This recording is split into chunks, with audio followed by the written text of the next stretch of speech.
चे आमदार आदरणीय अभिमन्यू पवार साहेबांना विनंती आहे त्यांनी या ठिकाणी मनोगत व्यक्त करावं।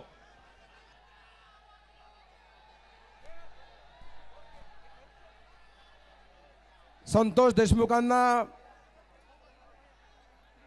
मी लातूर जिल्ह्याच्या वतीने श्रद्धांजली अर्पण करतो।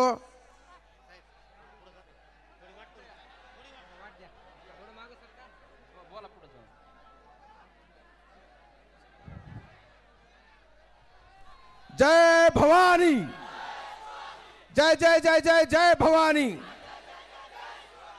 कैलासवासी संतोष देशमुखांना मी श्रद्धांजली अर्पण करतो। आम्ही सगळे आमदार पूर्णपणे बीड जिल्ह्याच्या जनतेशी सोबत आहोत। तुम्हाला माहित असेल आम्ही विधानसभेतही आवाज उठवलाय, विधानसभेच्या बाहेरही आवाज उठवतोय, रस्त्यावरही आलोय, रस्त्यावरही येणार आहे। काही काळजी करू नका, आम्ही तुमच्या सोबत आहोत।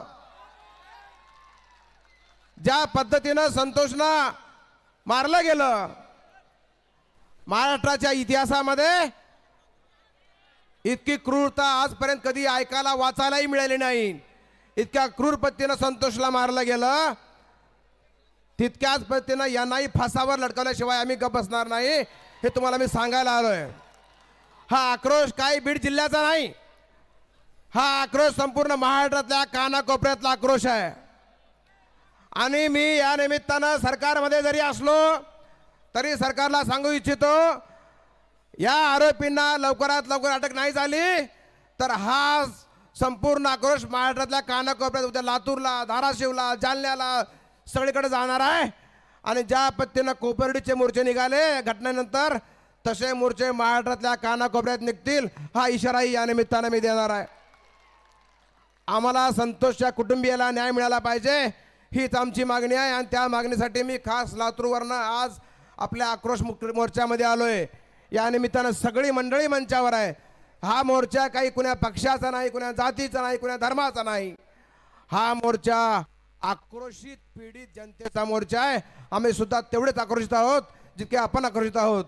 म्हणून या निमित्तानं एवढंच सांगेल, 2-3 मिनिटाचा वेळ आम्हाला दिलेला आहे। या निमित्तानं मी देशमुख कुटुंबियांनाही आश्वस्त करू इच्छितो की आम्ही तुमच्या पूर्ण ताकदीनं पाठीशी आहोत। मुख्यमंत्र्यांनी सांगितलेलंच आहे आणि मला खात्री आहे की लवकरात लवकर या मुख्य आरोपीला, जे कोणीही असतील, किती मोठे असतील, आणि कराड असतील, आणखी कोणी असतील, या सगळ्यांना अटक व्हायल्याशिवाय राहणार नाही। आणि यांना अटक नाही झाली तर असा मोर्चा पुन्हा लातूरलाही होईल, पुन्हा बहादूरलाही होईल, हे आश्वासन तुम्हाला या निमित्तानं देतो। आणि सगळ्यांनी, आणि या निमित्तानं सरकारने या मोर्चाची दखल घ्यावी एवढं निमंत्रण देतो, विनंती करतो। थांबतो। जय हिंद, जय महाराष्ट्र, जय जीवराय। यानंतर शिवसंग्रामच्या नेत्या आदरणीय ज्योतिताई मेटे यांना विनंती आहे की आपण या ठिकाणी आपल्या भावना व्यक्त कराव्यात।